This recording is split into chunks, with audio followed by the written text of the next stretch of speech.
Oh, hi, everyone. Workshops for Moms is so pleased to bring you a teenager expert. We need these kind of teachers and coaches to help us navigate our communication with teens. So pleased to have Evelyne Gilles with us from London, England. And we are recording this because of the 8-hour time difference. And she is a very busy teacher during the day and a special education needs coordinator, working with parents to really make sure that their kids are getting the resources they need. So we're doing this on a Sunday morning, and we're so grateful that you could be with us. Evelyn has a new book out that she'll talk about and why she felt she needed to write it, and we'll have those links for you.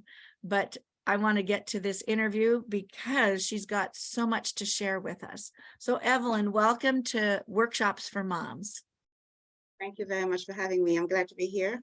Thank you. Well, thanks for giving us your morning. But what we'd really like to talk about first is as you're working with teens and what you see on your side as a teacher, and of course, parents have their side of it. What are the most important things that kids are talking about and they wish that they were able to communicate better with their parents? What they are talking about mostly to me, because um, I'm their teacher, and sometimes it's a lot easier to talk to a stranger than it is to a parent. But a lot of my students tells me that they just can't talk to their parents about anything. They have a lot of worries and concerns, like uh, the challenges that they have, the difficulties that they run in, and they just don't feel that they are able to talk to their parents about what's ailing them, what's concerning them, what's worrying them. And I find that really sad. In my role as a teacher, well, my role is more than that of a teacher, because a lot of my boys and girls come um, in strange states of despair. Some of them are physically unkempt. In other words, they are not clean, and you can tell that the shirt has not been washed. And so there are lots of signs for me that tell me one of my young people are in trouble. And so it's always a question of communicating with them, a question of asking them how things are at home. And in my role as a special educational needs coordinator, I think I am well placed then, because I have um, at my disposal the means, the resources. I can dispatch them, I can request them on their behalf, whatever the needs may be. If it is a concern to do with parents, it could be something deeper than physical, emotional, sexual abuse, or whatever the situation may be. Then of course, I, in my office, take care of that young person, make sure they are safe, but then I also make certain that I set about putting into place the resources and the people and the agencies that we have here that can take over the care of this young person. Sadly, though, when I have conversations with the parents, um, there is a sense that they are really not aware of what's going on with their children. I don't know if it is that they are not interested. I'm not sure what it is, but they sometimes I talk to parents on the phone, or they are in the office or at school, and they just don't seem interested. And that I find difficult to understand, because um, it means that the children are not cared for. They don't feel cared for. And so at my school, it's more than a school, because we feed them, because a lot of them don't have hot meals. We care for them. We will go to the stores and buy them new shirts and clean shirts, and sort out the uniforms and make sure they are taken care of. So we do much more than you would expect a normal school to do, because we are a special educational needs school. And so the problem for me is twofold. Yes, the issue with our young people and what technology has done and is doing to their ability to communicate and to learn skills and life skills. But I also have the worry that parents are just not in tune. Some parents that I speak to uh, don't seem to understand how important it is for their children to learn skills, to be heard, to be listened to be cared for. And for me, that's a problem that I try to address, to redress with the people and the parents and the young people that I come in touch with. But I think it's a problem that is bigger than just in the UK. I'm from France, and so when I go to France and I talk to young people there and parents there, I find that it's kind of like that as well in some cases. And a lot of my students are from various countries. They are not just from the UK. They come from various parts of Africa and Poland and so on. And it seems to be universal. But there is one common thread, it seems. Parents are now citing, most of them are citing technology as the reason why they are finding it so difficult to get through to their children, to communicate to them. Yes, but she always goes to her bedroom. She's not listening. She's not interested. I want to talk to her, but she's not interested because she's only talking to her friends on the phone. And the question is, how do we get our children, our young people to listen, to hear us, to want to hear what we have to say as teachers, educators, and parents? And so I thought about that for quite a long time, and that's what prompted me to write the book, because I thought that if I did, that would be a way of reaching out. Sally, are you okay? To reaching out to more, reaching out to a wider community other than just my school, because I'm just one person, and I know the work that I do there. I know how important that work is, and I thought that if I could put something together that parents can access, like I call it a guide. I don't even call it like it's more than a book. It's a companion. It's a reference manual. It's something that parents can actually refer to should they need to find some support, find some help, how to communicate with a child, how to instill the life skills that our young people need, and how to take time, make family time, how to do that, because it's hard to, in some cases, to get teenagers to listen to you, because they kind of know everything. I don't know if you find that they think that they know everything, and they've got it sorted, but not really. And so that's where I began looking at what for me is becoming an epidemic, because as you said, my book consider what's happened since COVID, the generation, I call it the Zen generation, like you just said, and it's here to stay. I think it's going to get worse than it is now. And the issue is, as educators, as parents, as people who have these young people in our reach, how do we still teach them those life skills, those essential skills that are going to allow them to function as productive citizens tomorrow in society? So I have worked in the elementary sector, and certainly have seen, small children with iPhone. So second and third graders, which used to be, it was a high school thing. And, the phone's hooked up to baby carriers now. So we're coming to the end. You're actually teaching kind of the end of Gen Z now. And that was our first digital native group to go through the schools. And I remember at the beginning, at the end of the millennials, who are now the parents, saying, okay, everybody's talking about this new generation coming up. What do we need to know? And said, we don't know. And trying to adjust education to fit now, we can see how it's affected education and the way the kids want education delivered in small chunks and kind of gamified, and, everything to try and get them engaged, just as school has actually, to me, gotten much harder because there's so much content to teach. So it is a battle. I mean, we had the battle at the school. Now, your school doesn't allow electronics. And as a school, you can impose that, but I don't know that parents can. I mean, our advice is don't let them have it, but I don't know that you can really fight that. So what is the one thing that if we were all on the same page, besides taking away the electronics, because it's just such a battle, what can we do to get through with the teenagers? Yeah, that's really a hard question, because, and well, it will depend on how family dynamic happens in the home. If you are from a home where family time is important, you can pass a basket and say, now it's family time. Let's everybody put their phone in the basket. You'll have it in an hour, or when when we've had our meeting.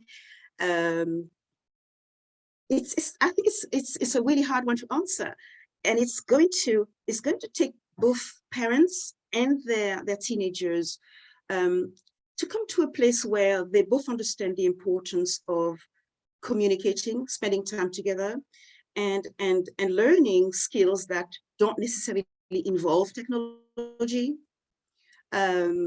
Personally, we have, like I said, we pass the bag. They each have labeled the bags, and they put their phone in, and it's not always easy. Sometimes I find that you have to give a young person a few minutes to sort of get okay with the fact that they have to put their phone in the bag, because they feel like the world is going to come to an end if they don't have it for the next 5 minutes.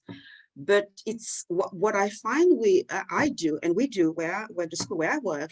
If they because they do fight, they do argue. No, could you pick my phone? My mom is going to call me, and I'm waiting for an important call, and everything is all important in that moment to a teenager. So what I do is I usually say, okay, so I'm going to, what time is it now? It's 10 o'clock. How about I give you about 5 minutes? I'm going to leave you here for 5 minutes. You do what you need to do, and I'm going to return in 5 minutes. And hopefully by then you'll be ready to put your phone in the bag.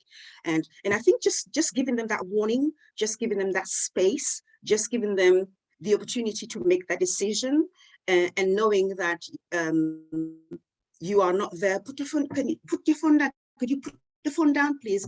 I think the more you press the issue, the more they're going to rebel against the request. And so what I find works is telling them that it's going to be necessary for the phone to be put in the bag or the box or on the small table if you're at home, or whatever it is that you want, and giving them the warning, preparing them, telling them the importance of a family sitting together and talking, just talking, without the technology being involved. I don't know what a lot of schools do, and I don't think my previous school, the children were not allowed the phone at all in school. If you were caught with a phone in school, you were issued detentions, your phone was confiscated, and it was kept in the office until your parents could take a day off work and come and collect it. And so that's how my school dealt with that issue. At home, family dynamics are important. Do you normally communicate? Do you have family time? And if you don't have family time, and I talk about that in the book, actually, family time, how to make family time, taking time aside to talk to your teenagers, to try to find out what's going on with them. But I think mostly in my experience, teenagers do understand, and they come around to doing it, if of course they understand the reason why you have to do it. And so it's there's no right answer to this question, is there? Because it's going to depend on the family dynamic, I call it. How do you communicate with them? Are you able to make a request and have them obey, or are you from a family where they do what they want, and hopefully, and that's why the line of communication, I keep saying the line of communication, the right type of communication, the right type of skills, parents can find a way around to reaching out to their young people and teaching them those essential skills. Yes, it's I have not spoken to a parent who knows. As a teacher, may I say, as teachers, our authority is quite limited, I'd say. Of course, we have school rules, and then we are teachers. I think it's a lot harder for parents, because they are parents, to to get their teenagers to do the right thing because they are parents. Well, and the thing is, teenagers are in a specific, point of life, and it is, there's a certain amount of rebellion involved in it, in, trying to sort things out for yourself. There's always been that, but this issue, it's not just the kids that are on technology, though. It's also parents are on technology also, which means, and parents, this is not a guilt trip, but we are talking from the point of view as educators, but then also I as a parent and grandparent, and with teens in this age group, trying to negotiate this. And so I know when I'm on my computer and on my phone, I'm not present, but it's the way our life is yet, and we're all trying to negotiate that. And the question is, do we, and we can't really answer to that, do we let the kids just have it? And it can't even be just even almost as a reward anymore. It's just become a part of our life so fast. I mean, the iPad was only invented in 2010, just 13 years ago, and look how it has changed education. Now, me at the elementary level, seeing it come clear into kindergarten, one-on-one, and we're teaching coding to kindergarten instead of having kindergartners drawing and coloring and doing all of that, that it's like, okay, we have to adapt. I mean, our job is still to get kids educated. And now you are in a situation in your position, to get kids to resources that qualify for them. But for the average teen and parent, just trying to negotiate the high school situation, is, parents, that's why we have workshops for moms, because we're giving you a big hug and some pats on the back and talking to people that are also dealing with the same things that you are. So, yes, I just want to make sure we sit through thousands of parent teacher conferences and, we are hearing your struggle, and the answer would seem to be take away electronics, don't have electronics. But what do you say? It's not practical though. How on earth? I mean, I was just citing earlier the example of this 2-year-old baby in the restaurant who screamed and screamed and screamed until the mother returned the tablet to him. You can't even take those tablets from babies nowadays because they scream so loud. And how do you take a tablet? Well, for me, in my experience, it's mobile phone that is the technology of choice for our teenagers. How would you take a phone from a young person? They'll have to surrender it. They'll have to come to a point where they are secure enough, and they love you enough, and they respect you enough, or they understand the importance of family time enough, or they have been brought up in that way. It depends how old they are.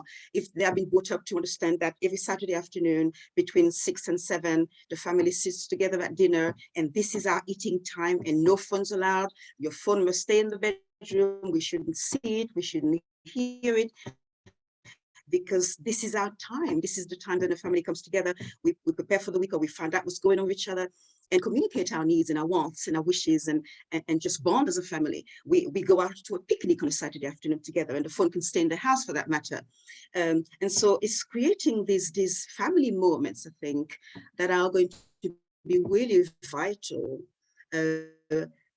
No, I don't think we could take the phones from them, because the more I think, the more you insist, the more they will resist, right? Whatever we resist persists. Okay, so I think it's what I call the backdoor way of doing it. It's in the, okay, we are going to have this wonderful family time. Now, the thing with teenagers, and I talk about that in the book, when they are tiny, it's easy to take them to a little playground, and it's easy to do little fun things with them. It's a lot harder to entertain teenagers these days.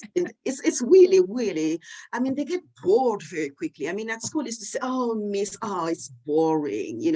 They enjoy it for 5 minutes, and then we got to move on to something really quickly, because you've lost their focus. They get bored very quickly. And so that's why those family moments are so important. So you can find out how your teenager, how your young person, your child is evolving. What are their likes and dislikes? Because that changes with them very quickly. In fact, for teenagers, they get bored. I think no, we can't take the phone from them, but we can instill family values in them, create moments, have family times when then they are asked to leave the phone behind. And that's just the way it is, because it's family time. Mhm. So you have seen in your teaching, now you teach English and French, Yes. so you're teaching language, which you can use technology to, help that. But what have you seen as far as a change in kids? You kind of alluded it to there in a minute, that they get bored and you're needing to move on. So it sounds like this has altered your teaching also. Indeed, we have whiteboards. I find that in the planning of the lesson, they don't like writing, because most of my students don't know how to write very well. They hate it because they don't know how to do it. They don't know how to do it because they hate it. And so it's a vicious cycle. So I find that I have to strike a really fine balance between how much writing I expect them to do so that develop their writing skills, because after all, they have to sit writing exams. But mostly when necessary, when possible, I will use the technology. We use the whiteboard because then they love coming to the whiteboard and interact with it and with the class and answer using the technology. So yes, it's really vital. And I think if we didn't use the technology in the classroom, we would have issues keeping them focused, because I think we have to put ourselves in the place where they are. We have to be attuned to the evolving needs, and we have to cater to the needs, and we have to adapt. Well, I have had to, and I do adapt my teaching and my planning every day to the needs of my students. And that includes using technology. All right, so I guess we've established we can't get away from it. So in our last No, remaining minutes here, no, no. before we let you get on to your evening, and I know teaching the next morning.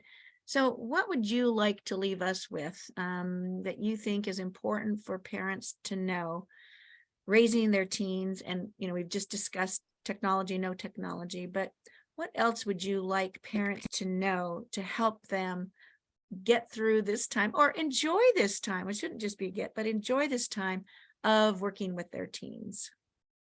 Mhm. Well, here, as we've established, technology is here, and it's here to stay.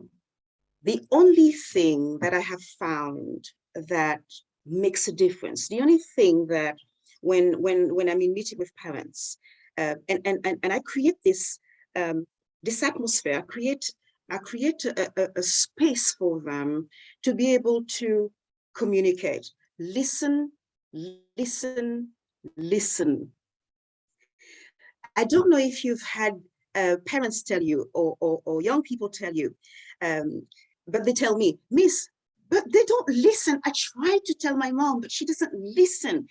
And parents think they are listening, but the child doesn't feel heard. And so when they come to us with an issue, a parent's first instinct is to want to solve the problem. A parent's first instinct is to want to give the answer. A parent's first instinct is, yeah, but you should do this, you should do that. I think what I found works best is to hear, to listen, and to say, I hear how you feel about that. Is there anything that I can do to help you solve this? What do you think I can do to help you? I have found this works so much better for me when I deal with young people than if I tried to give them the answer. So I would say opening the channel of communication. You don't always have to provide an answer. They don't always need an answer. Sometimes they just want you to hear. That is the way that they feel. Yes, I think the most. Pull it back. Okay, go ahead. Oh, Sorry, we had a little blip yes. there. So what I would, yes. So what I would say to parents, um, there is good news here. Yes, technology is making it more and more difficult to communicate, but there is good news. The good news is this: by you as a parent getting the right type of support, as a parent getting the right level of support, should you need it. I was talking recently about parents who perhaps are dealing with trauma that they have endured when they were teens, and that perhaps they feel they are passing on to their teens, or renders them unable to understand and communicate with their teens. So ensure support for yourself. Um, Support groups are really, really useful. Maintain a healthy line of communication. I think these are the main issues, I would say, because parenting is hard and it's not something that you can do alone. I find that a lot of parents, especially those that are single parent families, they really do benefit from parenting groups. They benefit from uh, joining forces with other parents and having their children being friends and communicating to each other. I don't think that we will ever be able to completely protect our children from the dangers that are out there, technology, the online world. We won't be able to do it.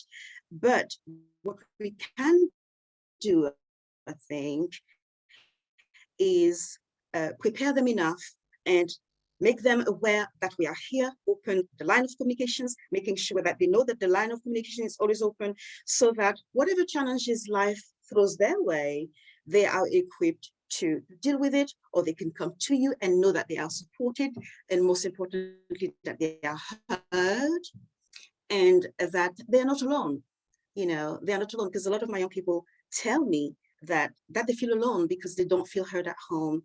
Of course, we do our best at school for them, but then it's just school. When they go home, home is where the heart is, and where love is, and where the support should be when it comes to your parents. And so, if you are a parent who is struggling, you are struggling with raising your teen because you don't know how to communicate. And for me, my parents say that to me all the time: I don't know how to talk to her. She doesn't listen.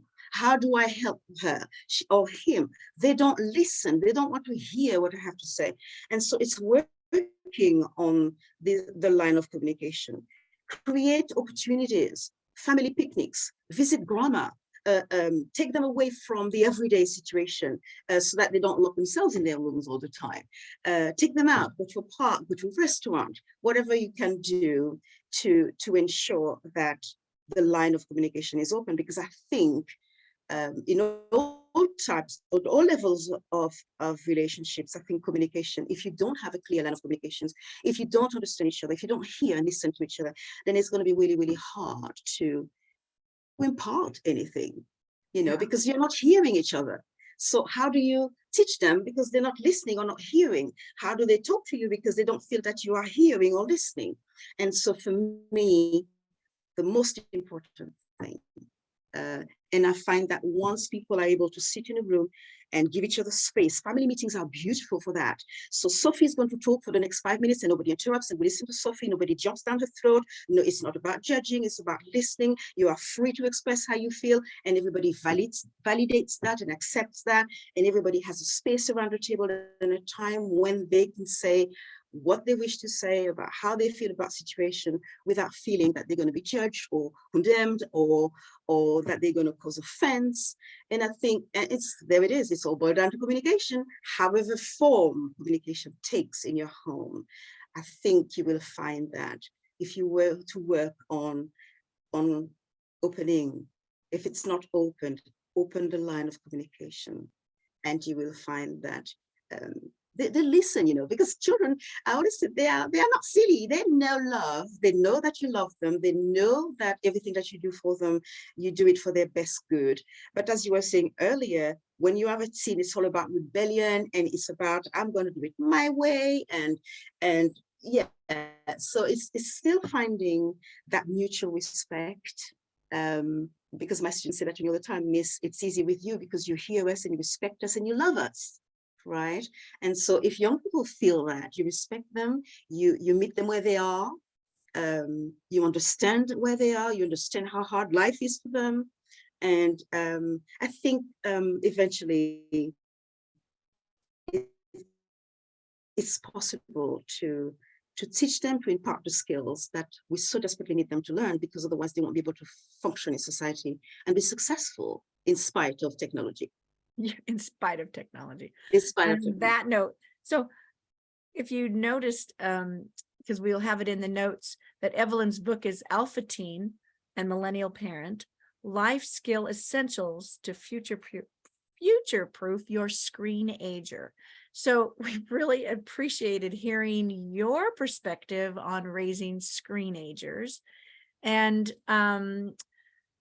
parents, we love you, and we know this can be a challenging time, and we are applauding your effort of getting these kids raised in a situation where we all don't have the answers, because we've had this, the interjection here into the schools, into parenting, into our lives, and we're kind of all in this together. And especially as educators, we are partnering with you. So I'm going to say thank you so much, Evelyn, for being with us. Hope that, you've got the coronation coming up in a month, that London will be pretty crazy. We're glad to get you now. The center of the world. It really is going to be the focus for the entire world. Yes. It really will be. Yeah. It's funny 75 how million. we all follow it. But anyway, have a wonderful teaching week and interacting with your parents. And thank you for interacting with our parents here in the United States on Workshops Thank you for for Moms. having me. Thank you. Thank you for having me. Oh, yes.